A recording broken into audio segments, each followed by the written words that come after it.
नमस्कार दोस्तों, माँ स्टोरीज एंड कोट्स में आप सभी का हार्दिक स्वागत है।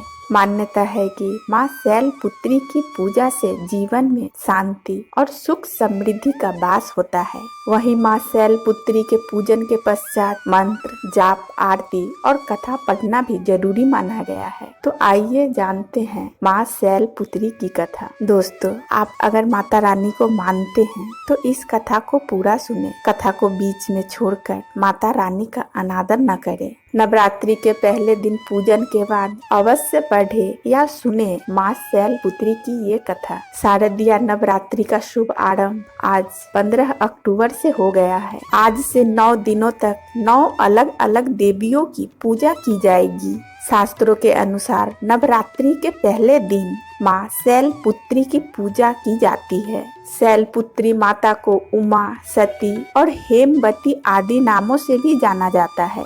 माँ शैलपुत्री का वाहन वृषभ है। माता के माथे पर चंद्रमा सुशोभित है और उन्हें सफेद रंग प्रिय है, इसलिए माँ शैलपुत्री की पूजा में उन्हें सफेद रंग के ही वस्त्र, पुष्प, गाय का घी और मिठाई अर्पित करें। मान्यता है कि विविध माँ शैलपुत्री की पूजा से जीवन में शांति और सुख समृद्धि का वास होता है। वहीं माँ शैलपुत्री की पूजन के पश्चात मंत्र, जाप, आरती और कथा पढ़ना भी जरूरी माना गया है। पौराणिक कथा के अनुसार एक बार दक्ष प्रजापति अपने घर पर यज्ञ की आयोजन करने का सोचा तो उन्होंने सभी देवी देवताओं को अपने यहाँ आने का आमंत्रण भेज दिया, लेकिन राजा दक्ष ने भगवान शिव को नहीं बुलाया। देवी सती को लगा था कि उन्हें भी बुलावा भेजा जाएगा, परंतु उनके यहाँ यज्ञ में आने का निमंत्रण नहीं आया। फिर भी देवी सती को उस यज्ञ में जाने का मन हुआ,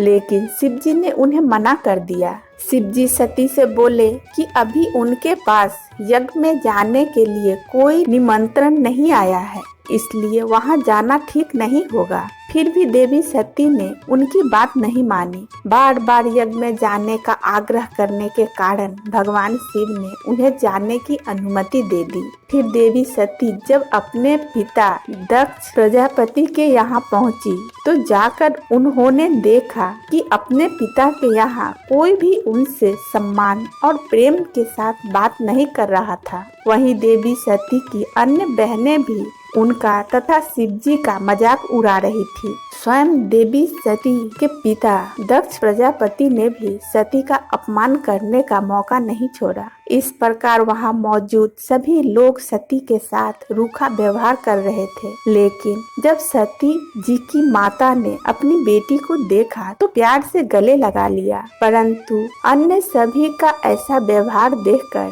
सती बहुत ही दुखी हो गई। तब अपना और अपने पति शिवजी का अपमान उनसे सहन नहीं हुआ। इसके बाद इस अपमान से अत्यंत दुखी होकर सती ने उसी समय वहां यज्ञ की अग्नि में कूदकर स्वयं के प्राण त्याग दिए। जैसे ही भगवान भोलेनाथ को इस बात की जानकारी हुई तो वे भी बहुत दुखी हो गए। इसके बाद दुखी भगवान शिव क्रोध में होते हुए दक्ष प्रजापति के यहाँ गए और तुरंत यज्ञ को ध्वस्त कर दिया। मान्यता है कि इसी सती ने फिर हिमालय की पुत्री शैलपुत्री के रूप में जन्म लिया था।